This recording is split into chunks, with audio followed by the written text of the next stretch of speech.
The Kent State shooting, also known as the May 4th Massacre, took place on Monday, May 4th, 1970, on the campus of Kent State University, located in Kent, Ohio, which is about an hour and 15 minutes from Worcester, so it's not that far. Richard Nixon, president at the time, passed the Cambodian campaign on April 30th, 1970. In short, what this said is that the United States would take the Vietnam War into Cambodia. The United States military would invade parts of Cambodia, seizing all weapons, supplies, and materials. The protests against this campaign began on May 1st, the day after Nixon announced his plan. On Friday, May 1st, 1970, 500 Kent State students gathered on the Commons in order to learn about the Cambodian campaign to set up protest times in order to make a stand against Nixon. The angry students wanted the war to come home. The first rally ended non-violently, and the students went off to class with the date May 4th in the back of their minds. This was the next scheduled rally date. That night, the event became violent and trouble began when a group of intoxicated university students gathered downtown after a night at a local bar. The students began taunting the police by throwing beer bottles at them and invading stores. Before the police had time to stop the riot from growing, a group of 120 people had gathered around a bonfire that was started in the middle of the street. When this came to the attention of Kent's mayor at the time, Mayor Leroy Satcham, he decided to take immediate action. He declared a state of emergency, calling the Ohio governor, James Rhodes, in order to get help with the chaos that was erupting in his town. Rhodes ordered that all of the bars in Kent be closed for the remainder of the time, which only made people more mad. Eventually, they came to the conclusive decision to use tear gas in order to break up the crowd. This forced people to disperse back several miles until they were all forced onto campus. On Saturday, May 2nd, the morning after the first set of riots in the streets of Kent, the town officials woke to a number of violent threats against themselves and the town. The threats were mainly from radical revolutionaries who stated that they were in Kent to completely annihilate the city, the university, and everything in between. Mayor Satcham called a meeting with the Ohio National Guard in order to seek help in protecting the town and the students of the university for fear that the threats would come true. The Ohio National Guard would be sent to Kent State University immediately to protect the students. The Ohio National Guard was ordered to be in position at Kent at 5 o'clock sharp that night. However, they did not arrive to Kent until around 10 p.m.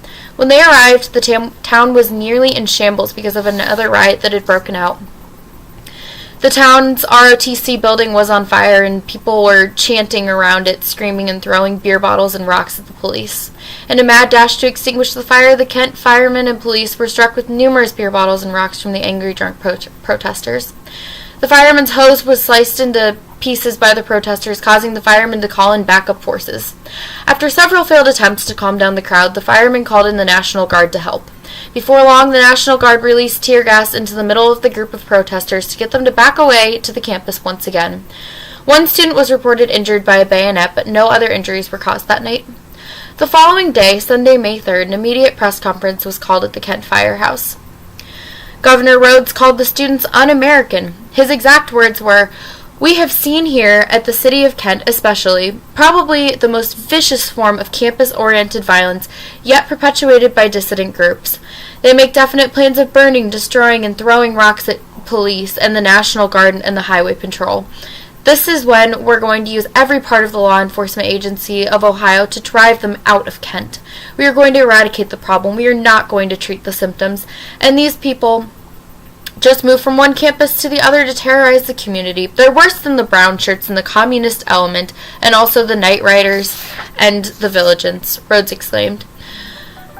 "They're the worst types of people that we harbor in America. Now I want to say this. They're not going to take over the campus. I think that we're up against the strongest, well-trained militant group of revolutionaries that has ever assembled in America." I actually listened to this recording on Kent's website, and Rhodes is very, very angry. He was slamming his fists on the table. You could hear it in the background.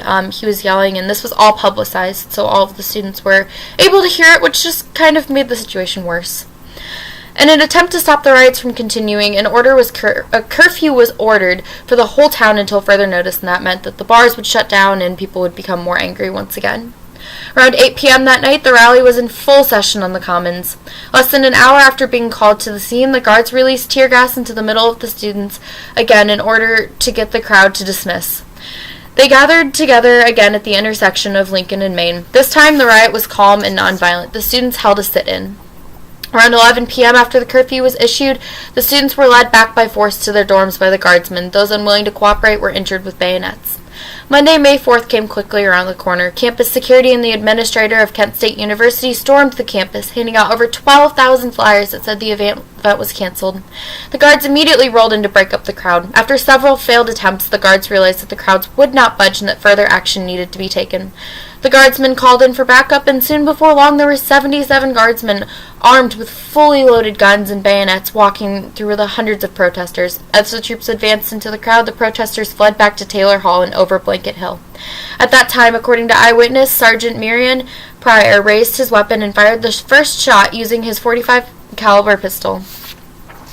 29 out of the 77 guards that were there that day confessed to firing their arms into the crowd without direct order from their superior. A total of somewhere between 61 and 67 rounds of ammunition were used during the shooting, according to the New York Times, and the shooting lasted about 13 seconds officially, but eyewitnesses say that it lasted longer than a minute.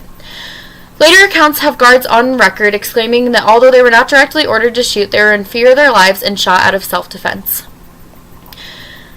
One person an identified suspect was on record saying that he saw a student get hit while ducking and taking cover after hearing bullets fly past his face. The witness says that the student who was hit tried to retreat and hide behind a car in the parking lot, but the bullets were flying through the windows of the car, making taking shelter impossible.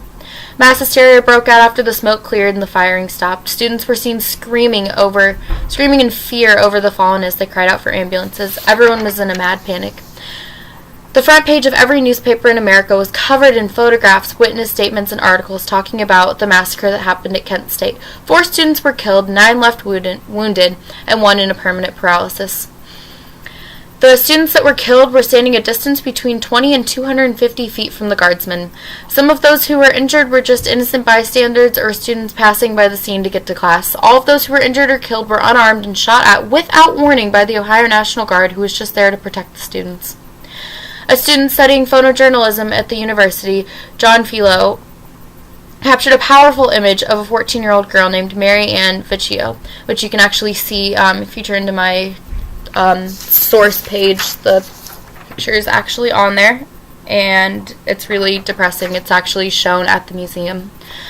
This photograph won the Pulitzer Prize that became known as one of the most powerful images, not only of the shooting, but also of the anti-Vietnam War movement.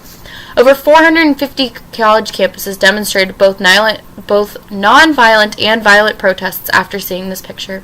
The New York Times also reported that over 4 million students participated in protests, and 900 American schools closed during the student strikes. Post-Kent shooting, Kent State University remained closed for 6 weeks. The Kent State shooting is arguably the first account that caused the most recent uproar in the issue of police manipulation. Just 10 days after the Kent State shooting, 2 more unarmed students were killed and 12 were wounded in another protest at Jackson State University. This did not make the national news like Kent State shooting did, but it did raise awareness of police corruption and student protest.